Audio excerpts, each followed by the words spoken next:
Hello, everybody.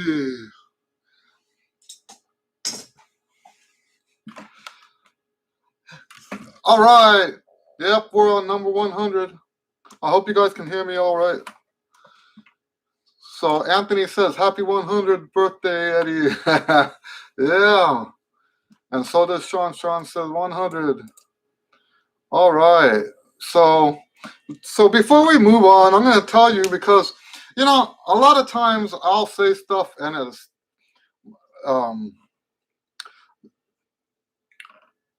hopeful stuff, right? So I'll say, okay, we're going to have a big celebration.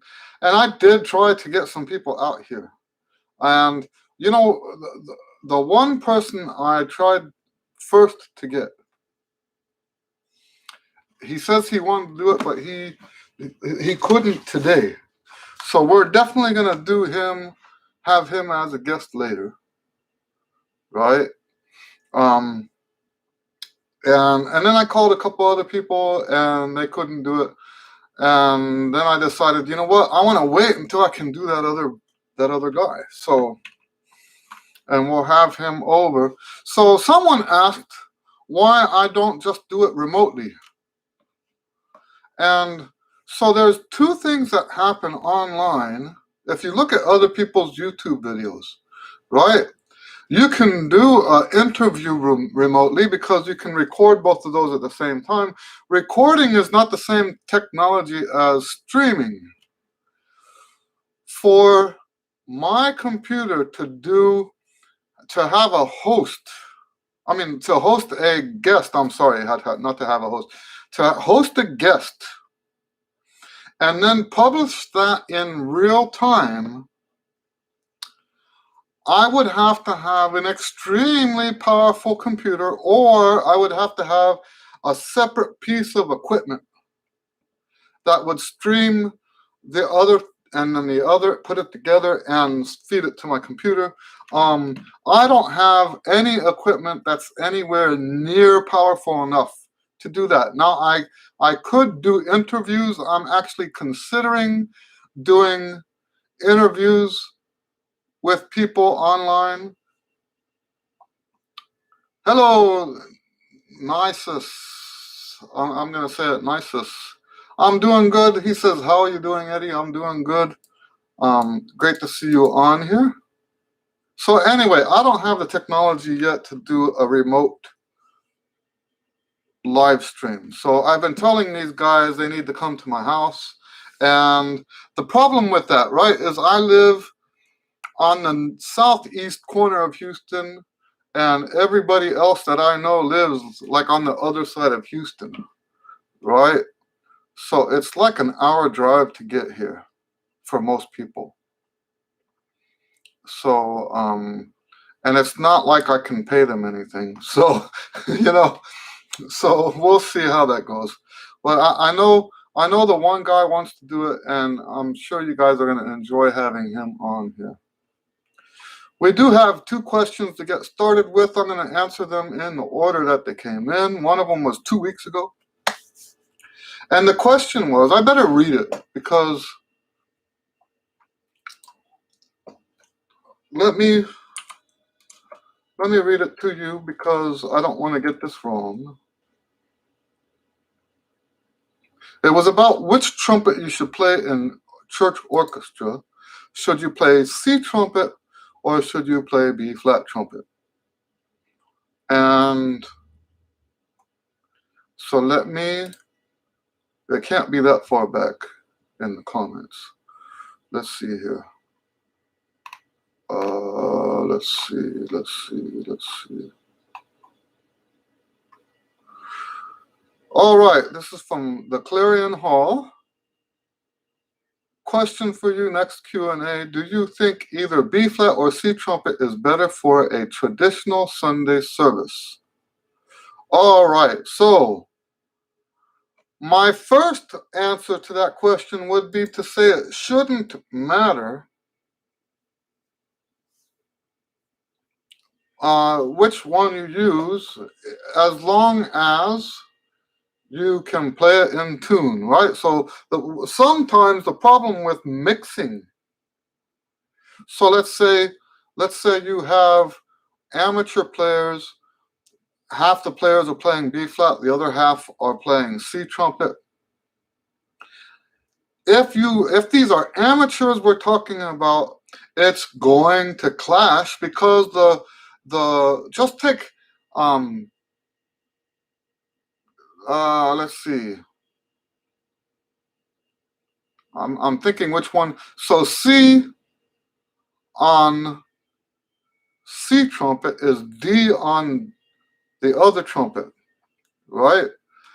And so that note's going to clash because, if we all play the same horn, the same tendencies, if we're not playing the same horn, we're not having the same intonation tendencies. And there's one place where it clashes a lot. What is it? If it's a written, okay, tuning note C. So on the C trumpet, C on the C trumpet, and then D on the regular trumpet, going to clash bad, right? Now the pros know how to adjust and make it work. So the first thing I would say is it kind of depends on what everybody else is playing and how good they are at adjusting.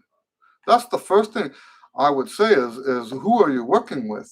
If you're working with a bunch of amateurs, and I don't mean that in a derogatory sense, if you're working with a bunch of amateurs who don't have the skill to tune as well as the pros normally would,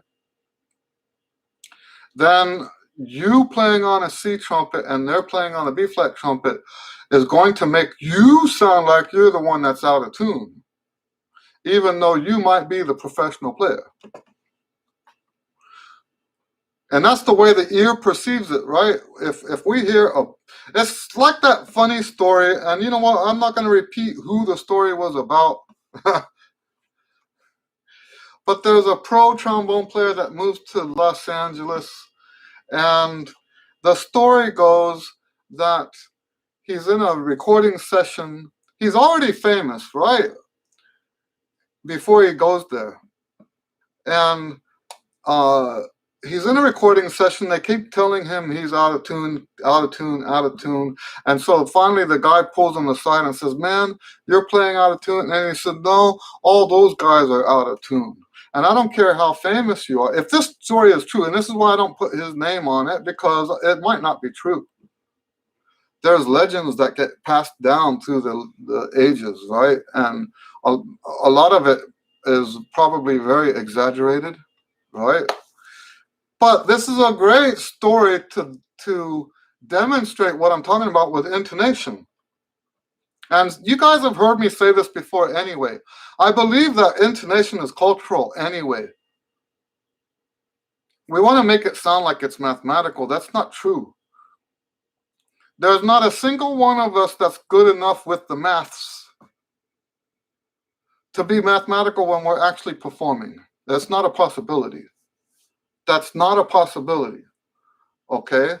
So when we're playing with an ensemble and everybody else is out of tune, then it's not everybody else that's out of tune, it's us that's out of tune. And that's the scenario that you're creating if everyone else is playing a B flat and can't adjust, and you're playing a C trumpet, then that's a big, big, big problem. And of course, the truth, it's also true the other way around, of course, right?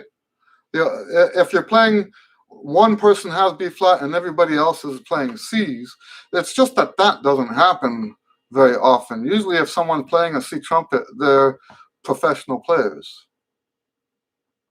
That's the assumption we make, right? And yeah, so that's the first thing I would say. It really depends on who you're playing with. Now, if we're talking here in the context of which sound is better for the orchestra, then I would have to say that's 100% subjective. That really depends on the player. Let me tell you guys my C trumpet story. Someone ruined my life. I don't even remember who he was, right? This was in the late 90s. I had, like you're supposed to have as a good classical player, you have your C trumpet, your B flat, your piccolo. I hadn't gotten to getting an E flat yet. And but that's the arsenal you're supposed to have as a classical player. And I had a nice, what I thought at the time was a nice C trumpet.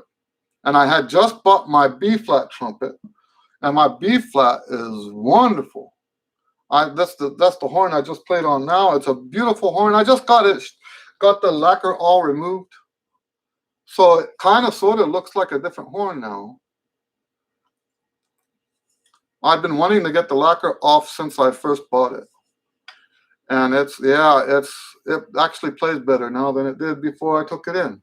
And so anyway, I had just bought that horn, and I was on a gig, and someone let me play on their Blackburn C trumpet.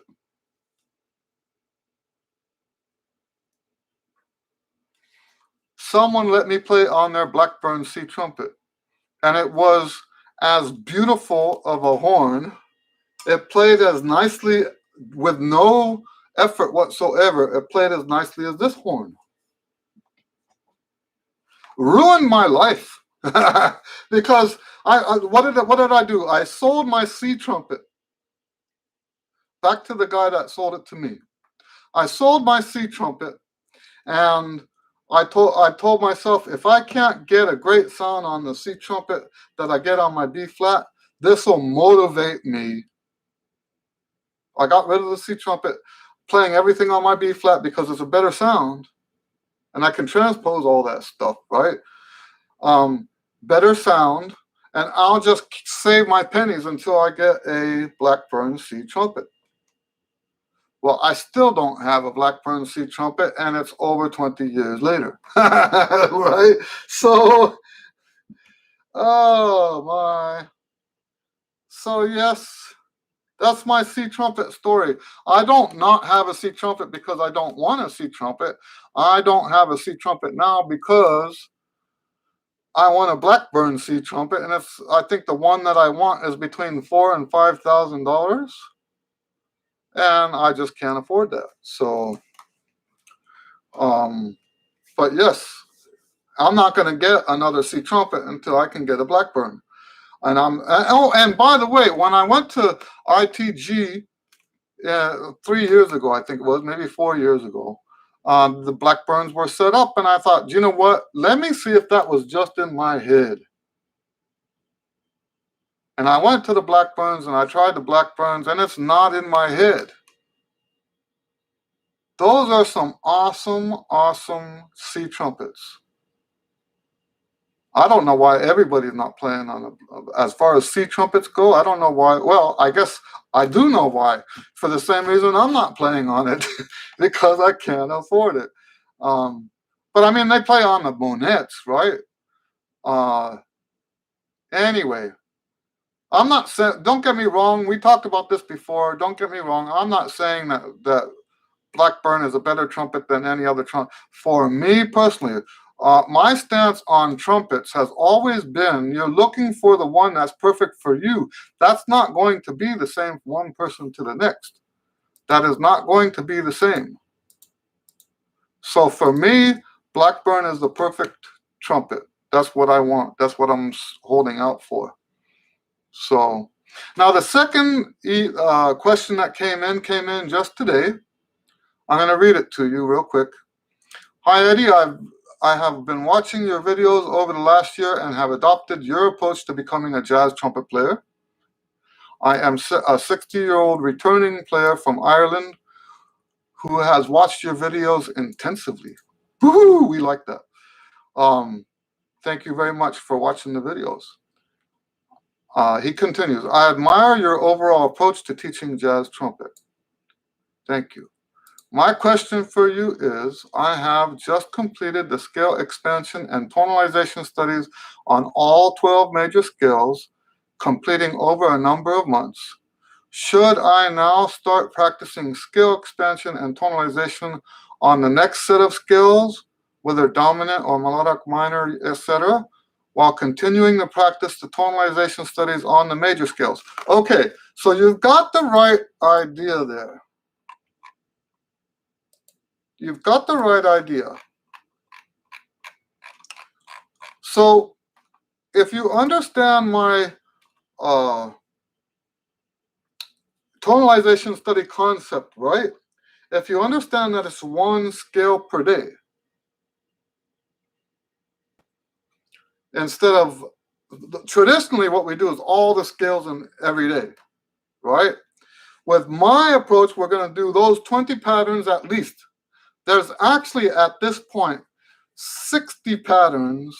The 20 patterns are sort of the beginner patterns, okay? There's actually 60 patterns. I have not published the other 40. But yes, there are 60 patterns on the major scales. And we do, now I break it up into 20s. We do 20 a day. And you can do that. You can do those 20 a day once, changing the scales every day. You can change the scales once a week. You can change the scales once a month. All three of those ideas work. Just don't do 2 in one day. That kind of messes you up in the head. Okay? So when you practice the scales that way, there's no limit to the number of scales you can practice. What I do recommend to everybody is that they be organized about it. Now, let me show you my scale practice sheet.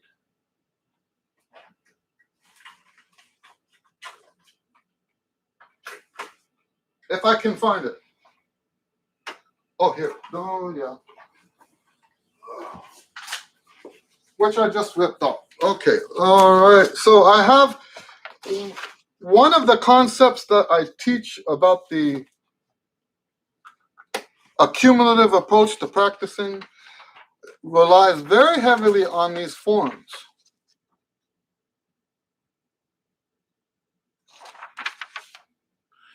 And basically what this is a list of scales.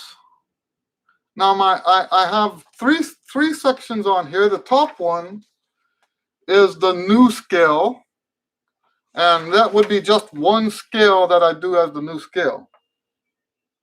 In this case, believe it or not, E major, right? Even after I've done all of these, I've gone back to E major as my new scale because I'm doing new patterns over the E major scale. And I think I demonstrated that last week, right? Now, I also designate, I have a space here for 9 focus scales. And those are the ones that, typically the focus scales are the 9 most recent scales that you've learned. And then finally, down here, we have all the different scales that I practice. And then that's what key they're in here, right? So I practice major, major 2, major 3. That's the 20 patterns, 20 patterns, 20 patterns to add up to 60. Then I do pentatonic. And I don't know why I scratched that out. Why did I scratch that out? That doesn't make any sense. Yes, I have no clue. Harmonic minor, melodic minor, Persian minor, chromatic, whole tone, diminished, augmented, and tritone scale. Those are the scales that I practice. Notice that what's not on the list is any of the modes. And I don't do blues scale. I actually have a video where I talk about this. There are scales that we don't practice because using my system, those scales are redundant. They're a complete waste of time. So that would include any of the modes. We don't do Dorian, we don't do Phrygian, we don't do Lydian, we don't do Mixolydian. We don't do the natural minor. any of that stuff, because that's the way that the tonalization studies are laid out. You're just doing the same exact studies but starting on a different note. That makes no sense to me. It's a waste of time. Okay? So I hope that makes sense. But yes, the answer to your question is yes, that's the right idea. I would strongly recommend being organized about it. One of my future goals is to publish a bunch of these forms so that people can use them as a PDF that people can download, and I might charge for it. I might not. If I charge for it, it might just be like $5 or something. But these forms are great for keeping track of which scales, because what we don't want as a jazz player, what we don't want is to have any favoritism whatsoever. We don't want one scale to be good and another scale to be bad. So, and this goes back to when I used to work out with my brothers. And I noticed, now today I understand why, because it's still the same now. This muscle, the pectorals, I think these are pecs, right? My pecs on this side have always been bigger than this side. And now I know it's because I hold my horn, right? If I put my horn, I mean, we're talking about hours and hours and hours every day. If I put my horn in this hand, I can feel it's firm right here. But I asked my one brother if I should increase weight on this side to even it out. And he says, no, the way you even it out is to put weight on both sides. And I'm like, bing, that makes sense. And that's how I approach life now. If you want something to be even, and by the way, that's also a political statement, right? That's also a political statement. This works just as well in politics. It works in marriage. It works in almost everything. If you want people to be even, you give everybody more, right? You don't remove from some. And this is not something I got from some conspiracy theory website. This is the natural phenomenon that my jock brothers taught me, right? If you want to have even pectorals, you increase weight on both sides and work those pecs harder, both of them. And it's just a beautiful analogy for how things should work in life. Okay. So anyway, let's see here. What are we talking about? Why am I lost track.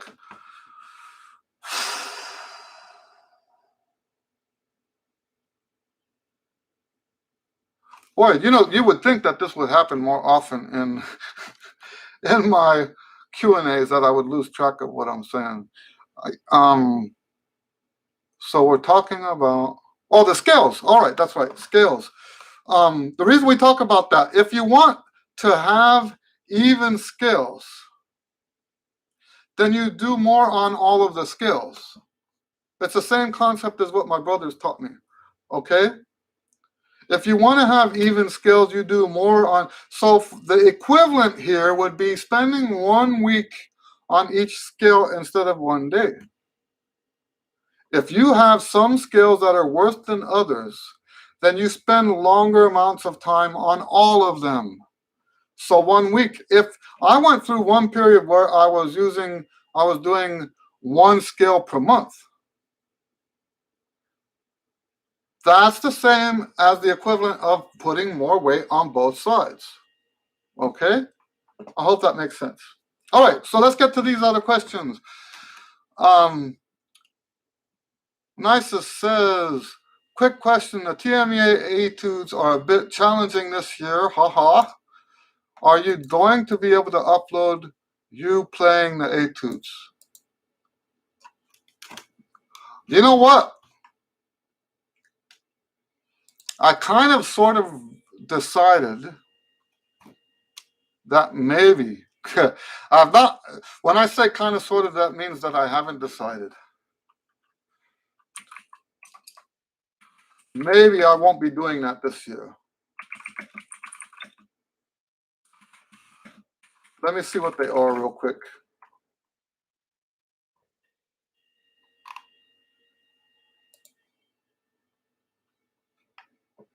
I'm assuming you're talking about the classical stuff.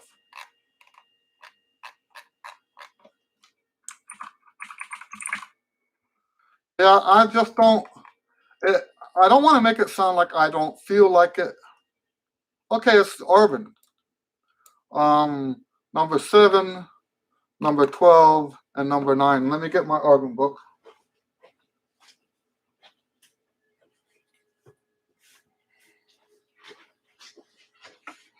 Now that I know that it's Urban, I'm going to tell you that my answer is no, I'm not going to do that. And here's the reason why. There's so many wonderful recordings.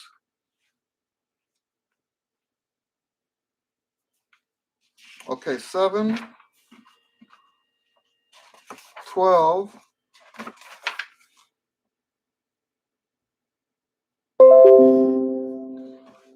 and 9. Yeah, I'm not going to do that. So let me tell you who I think you should listen to.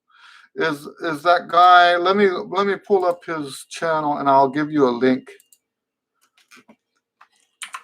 There are 2 trumpet channels that I highly recommend to my students, and I'm going to highly recommend them to you now.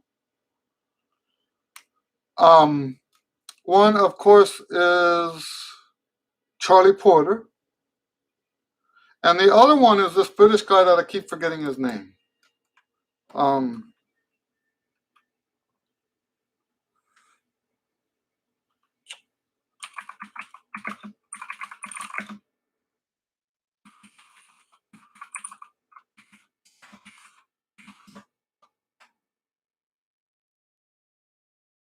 Let's see here. This guy, what's his name? He calls himself Paul Mays. Recorded all of them, right? Paul Mays recorded all of them. There are some other recordings as well that are okay. Then there are some others that are just flat out bad, in my opinion. Of course, there's Thomas Hooton. You can't go wrong with that. But my favorite is Paul Mays. And he's recorded all of them. And I really recommend that you listen to Paul Mays on these Arvin etudes. It's just, now I think some of them have accompaniment. If you don't want accompaniment, maybe you can go to the Thomas Hooton one. But you don't, see, that's the thing. Nobody needs to hear me playing those etudes. No, especially if you're trying to get into Allstate, nobody needs to hear me playing this stuff. I will never get anywhere close to what these guys are doing. And I'm talking about in terms of quality. Okay? And you shouldn't, even if I did put those etudes out, you shouldn't be listening to me play them. You should be listening to them. And if you can find other professional recordings, what I won't do, here's the thing. What I won't do is tell you some of these guys not to listen to, even though they are prominent on YouTube. So I'm just going to tell you, be careful who you listen to, because it does matter. But I will not badmouth anybody. I'm not going to tell you so-and-so is a terrible, that their recordings of the Arvin are terrible. I'm not going to tell you that. Oh, here's one with Jim Wilt. You can't go wrong with Jim Wilt. Let's see if he's got all of it.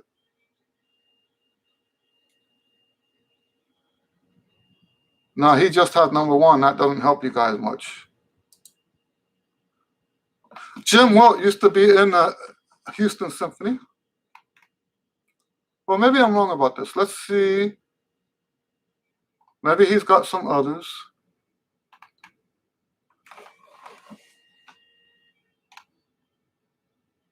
But yes, let me answer the question that way. Look at all these etudes that Jim Wilt's recording. You guys got to look at that too. It's just under his name, Jim Wilt. I'm going to have to sit down and listen to all this. Now, I don't see any more. Well, why am I scrolling? I should just do a quick search. Look at all these etudes. Wow. This is huge. This is huge. I'm telling you. You guys, if you're a classical player and you're not checking out Jim Wilt's page, what's wrong with you? I didn't even know it was here though, so I can't blame you if I wasn't listening. I'm going to do a quick search. I'm scrolling to the bottom so that when I do the search, it will tell me. There might be. I mean, he's got. Okay, let's do a search. There's 1, 8,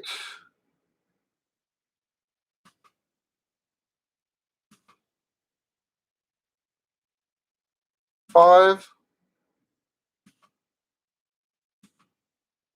Okay, so he doesn't have any of the ones that are being used for Allstate. Wow, what another treasure to find. I strongly recommend that you guys let me grab the link for his channel.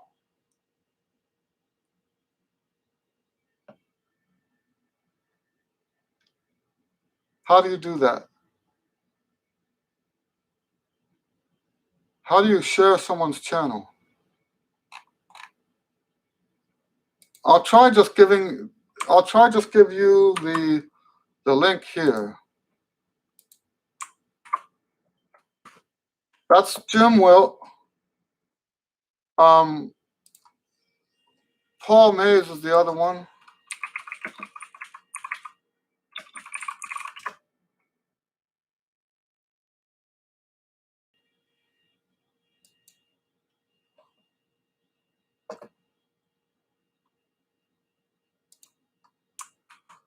I'll give you that too. So this one is the one that has all the Arbin one on it, Paul Mays. I strongly recommend that you use that. Don't be listening to people like me, okay? I'm serious about that. If you want to make Allstate, you have to listen to the best that you can listen to. Don't waste your time listening to people who are not, I'm sorry, that just makes absolutely no sense to me. It's different. It's different if we're not talking about a competition here, but we're talking about a competition. If we were talking about you developing your own voice, I would actually tell you the opposite. I would tell you, listen to who you want to listen to. Listen to the ones that you like the most. That's what I would tell you if we were talking about you developing your own voice. But we're not talking about that. We're talking about trying to make Allstate. If you're trying to make Allstate, you should be listening to the best quality recordings that you can possibly find. And there aren't a lot of them. So instead of telling you who not to listen to, I'm going to tell you who you should listen to. And online, we have 2 on YouTube. That now, if you want to do this privately and send me a message on my website and say, Eddie Lewis, how about this recording? How about this artist recording? I'll tell you yay or nay, but I won't do that publicly because I don't want to sound like I'm putting other people down. That's not how I operate. So Paul Mays and Tim Hooton, okay, Those are the two that are available on YouTube that you can trust. Disregard everybody else. And I mean everybody else. Okay, there's no reason to be listening to the rest of these guys. There's absolutely no reason. Okay. All right, on to the next question. Gabriel says, hello, Eddie and friends. Nice to be at the 100th. Woohoo! 100. High notes time.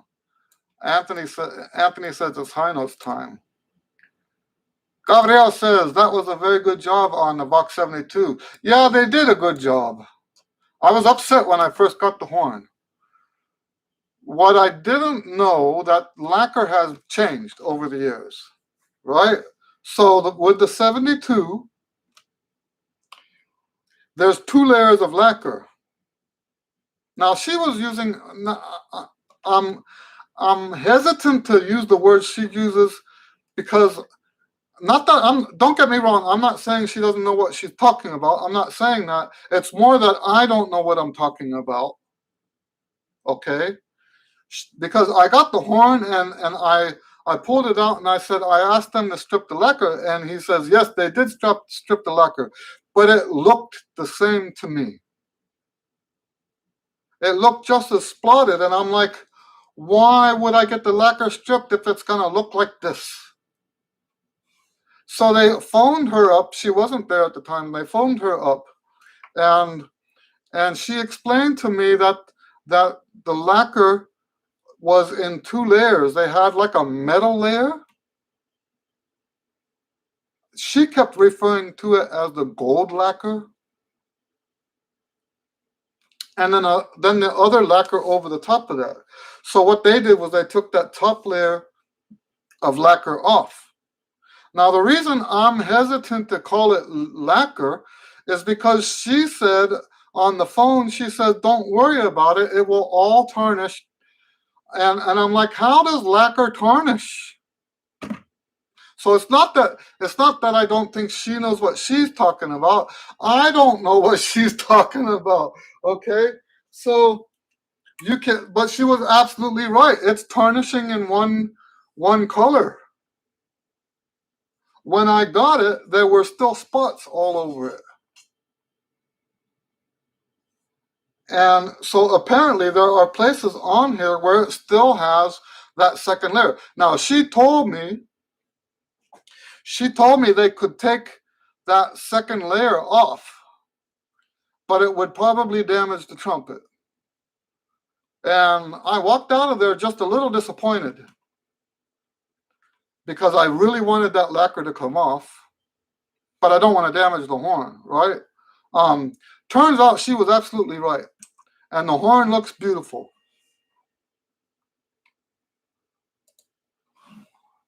Anthony says, is using diaphragm muscles to get the high notes, taking the pressure off the lips.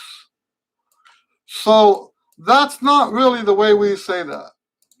Diaphragm muscles are only used to breathe in, okay? I know I'm being a jerk, but the diaphragm is only used for breathing in.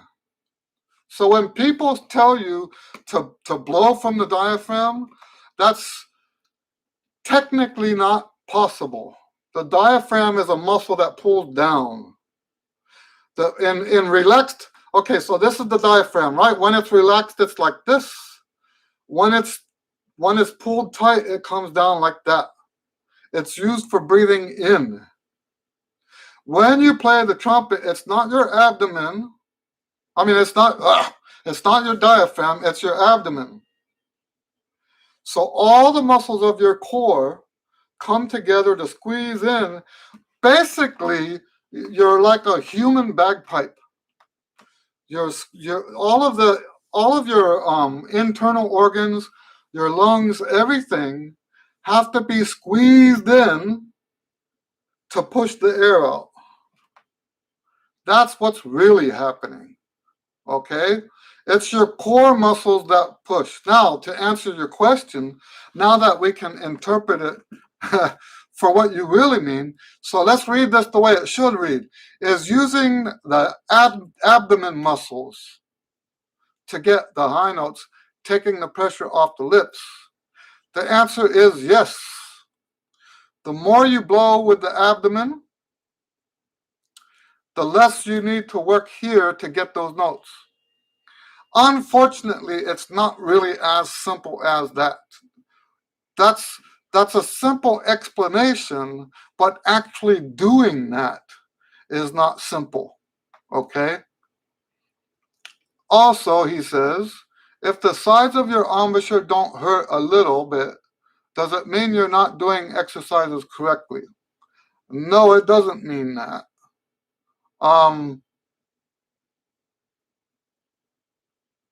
Yeah, let's analyze what you're saying. You're using the word hurt.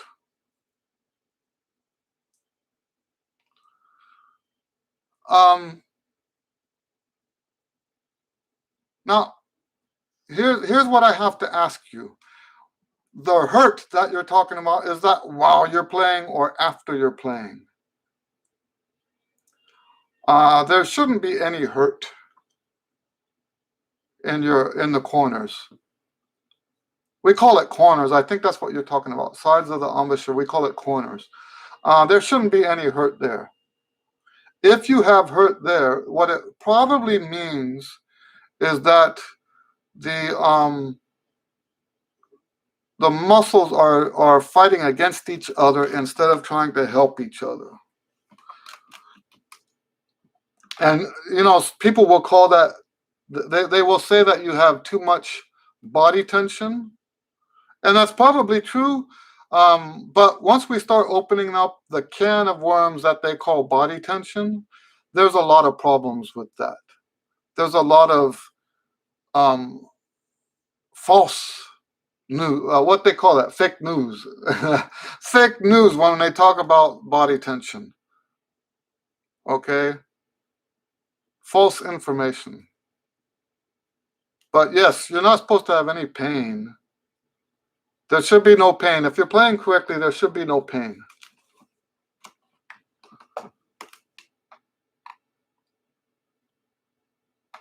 Gabriel says, Eddie, what's the difference in sound on the Bach 72 after the treatment?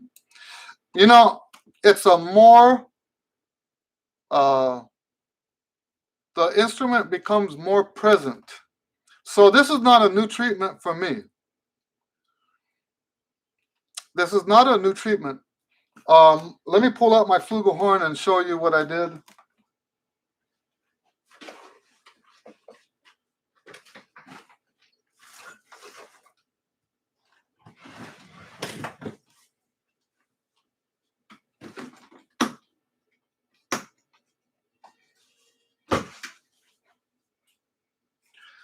This is one of those Yamaha flugelhorns that, this is the exact same model that Chuck Mangione used to play. The one that he had that was red, right? And I still have that. My understanding is that copper coloring is still, the copper is still coating the outside here. And in fact, I could demonstrate that. You can kind of see it here. I have some material that, some liquid that will take the tarnish off. And when I do that, it looks like a copper coin, right? So that's still there. But I had all of the lacquer stripped. And I also had, I don't recommend this, by the way. I had the finger ring taken off, and I had this brace removed. I don't recommend the brace being removed because this horn has leaked. You can see it here. See how far this comes out? It's been like that for a long time. I've tried getting it fixed. It constantly gets unfixed, right? And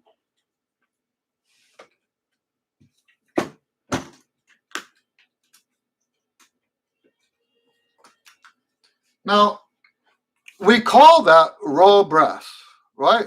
It's got no silver, it's got no lacquer.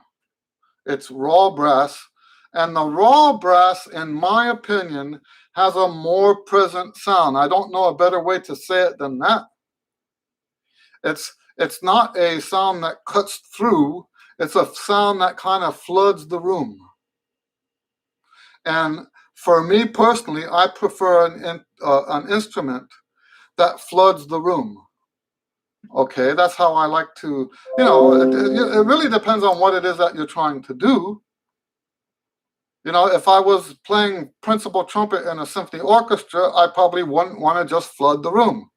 That would be wasted sound, right? With the orchestra, you want to project out like that. This projects around. So it's like the opposite of an omnidirectional mic,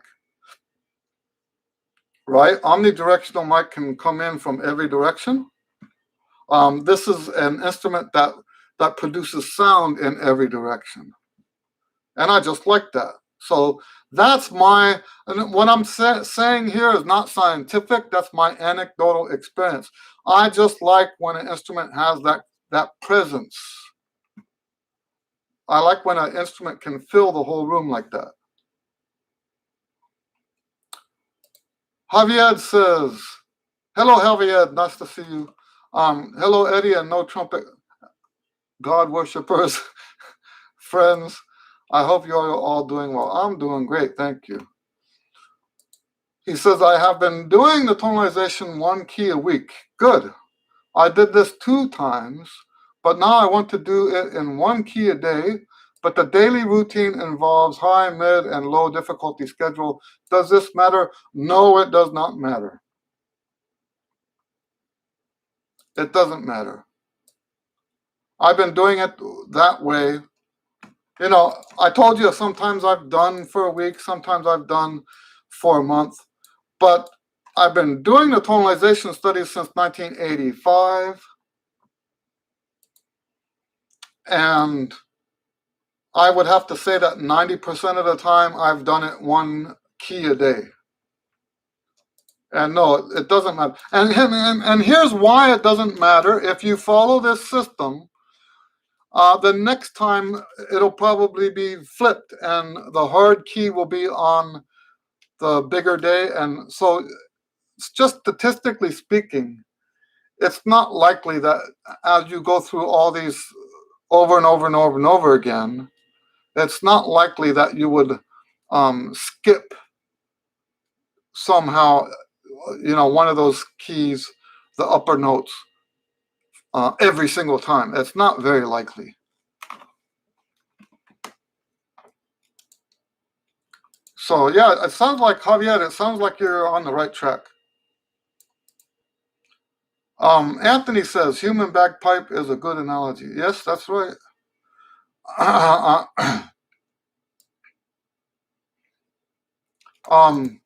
Feels sore like after. Okay, so that's different. So it's okay to feel sore after. It's okay to feel sore after. But here's the thing. You shouldn't feel sore after every day. That should only be 1 or 2 days a week.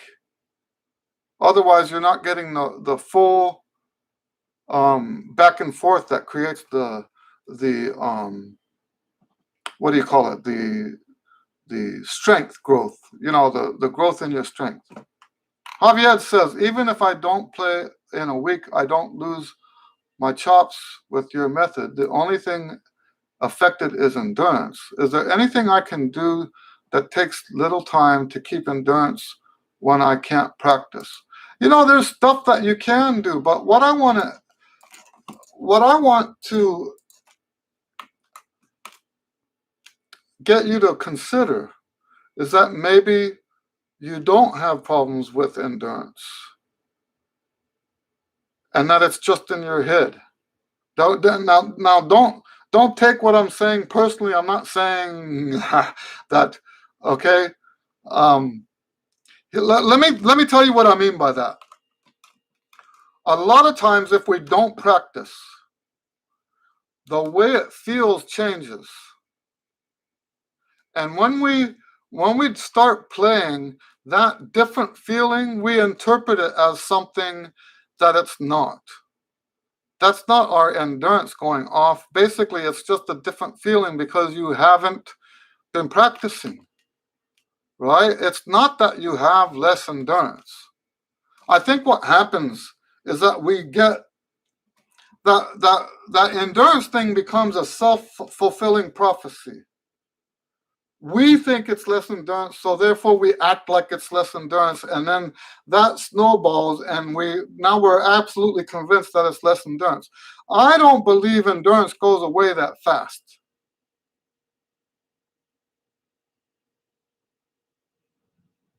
I don't believe that, because when we're talking about endurance, we're talking about the strength of the lips and the strength of the face muscles to hold the cheeks in. That strength doesn't go away overnight. And if anything, when you take that time off, it should actually give you more endurance. So what usually happens, I've seen this many times, not just in my own playing, but also in my students. It feels different. It doesn't feel the way it did when you were practicing a lot. And this is why it's so important to play by ear, not by feel. It's now that's a little bit confusing, right? Because we have to play by feel. But I'm talking about which of those things is driving the car, right? We have to play by ear, and then through the mechanism of playing by feel, our ear tells our body what to do. But a lot of times people will play by feel and hope that what comes out is correct. If you switch to playing by ear, and I don't mean playing by ear, thou shalt not read music. I don't mean that. I mean hearing what you play before it comes out. If you play by ear, all that endurance problem will go away. Because what's really happening is it just feels different. It doesn't feel the same. And you know what? A lot of people panic. If it doesn't feel the same, they panic. It's like, oh no, what's happening? Right? And we should not panic when it feels different. Don't panic.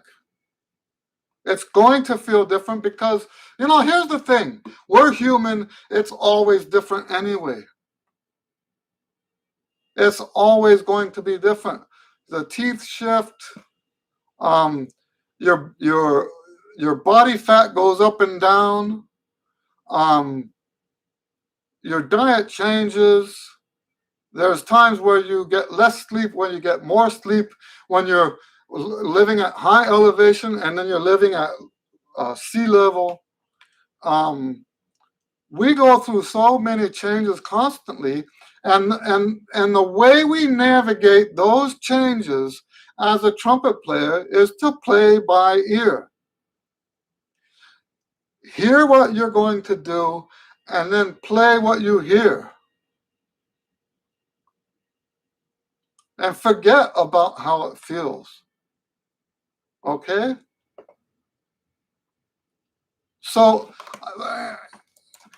there are things that you can do to help your endurance. I'm not going to tell you what they are. See, I'm being a jerk again. I'm not going to tell you what they are because I don't think you need that.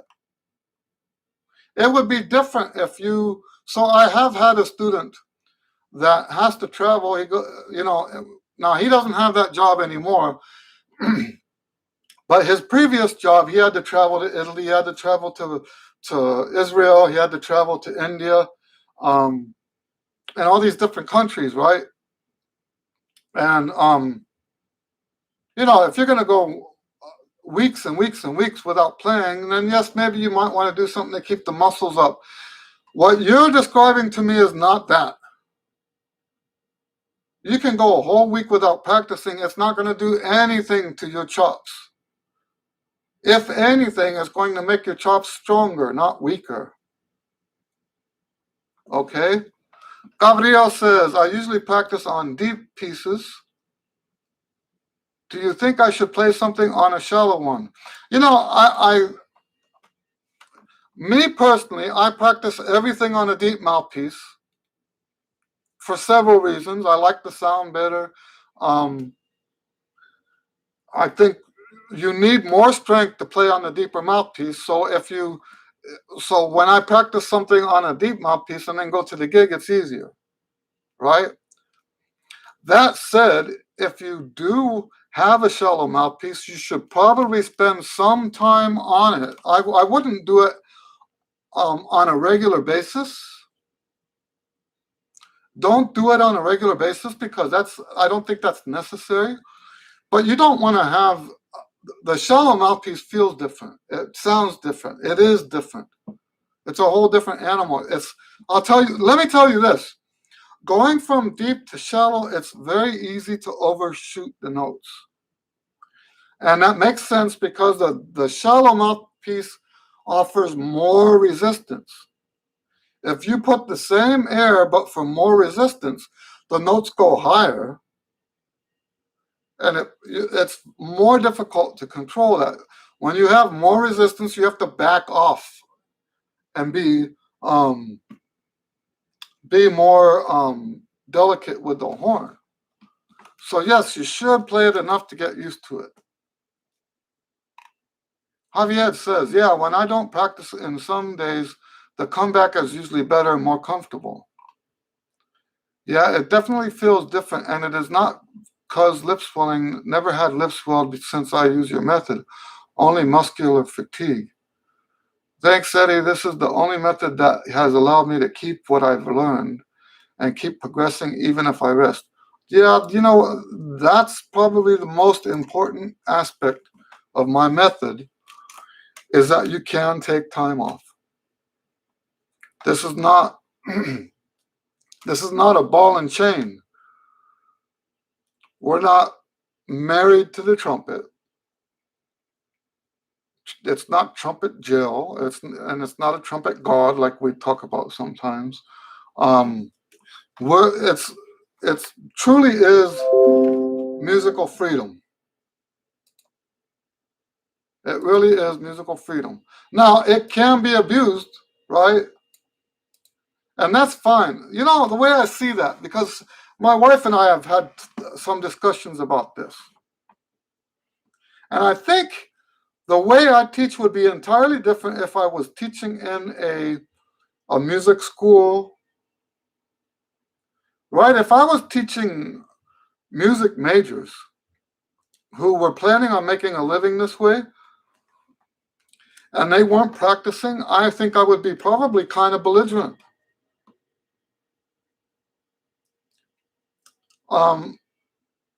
For one thing, they would blame me partly, right, for their lack of success. And now, why would I say something like that? I've been saying it's okay not to practice. But it's okay not to practice if you don't have goals that require a lot of practice, right?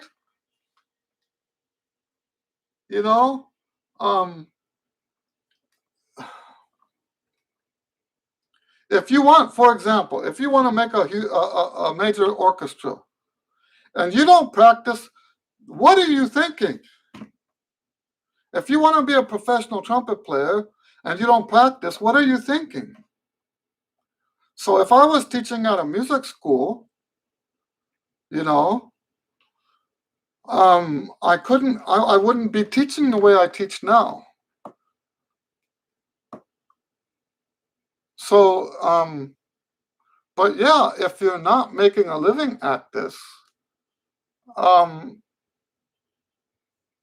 it has to be this way. It has to be that you can take time off. And don't get me wrong, I think you can be professional without making a living at it.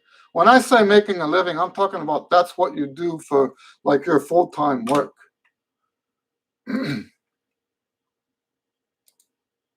So,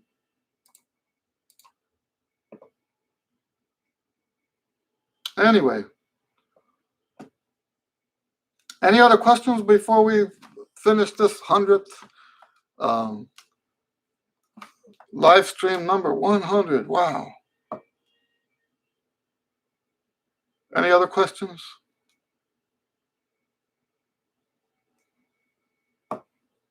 You know, that's definitely one of those things that the trumpet culture doesn't agree with me, right? They think that if you take a day off, that you've got to suffer for it. And it's just not true. It's just not true. You can take a year off and not suffer for it. Anyway, I guess we're finished. Unless someone can squeeze a quick question in real quick.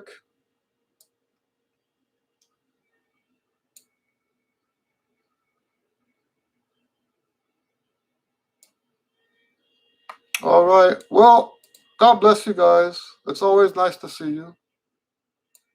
And we'll continue this next week. I don't know when we'll have guests. I have one guest that I'm very excited about. And he says he wants to do it. He just couldn't do it today. So, in my opinion, this guy is the most beautiful jazz trumpet player in the whole world. In my opinion. He's got the most beautiful jazz sound. All right. Well, thanks, you guys. We'll see you next week. Have a great week. And thanks for hanging out. See you later.